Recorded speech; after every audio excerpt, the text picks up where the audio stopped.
राज्य महिला आयोगाकडून दखल घेण्यात आलेली आहे। मृत्यू प्रकरणाची निष्पक्ष चौकशी होणार असल्याचं आश्वासन रुपाली चाकणकर यांनी दिले। डॉक्टर गौरी पालवे गर्जे यांच्या मृत्यू प्रकरणी निष्पक्ष चौकशी होईल। राज्य महिला आयोग डॉक्टर गौरी यांच्या कुटुंबासोबत आहे, त्यांना न्याय मिळवून देण्यासाठी पाठपुरावा करू असं महाराष्ट्र राज्य महिला आयोगाच्या अध्यक्ष रुपाली चाकणकर यांनी म्हटलेलं आहे।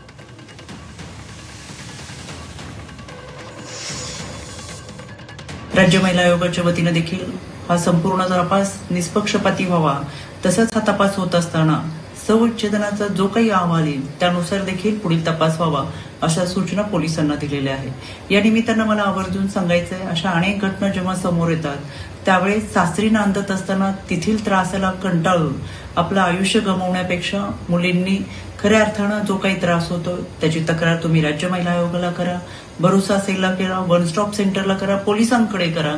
जिथे कुठे असेल तिथं आपण मदत मागू शकता।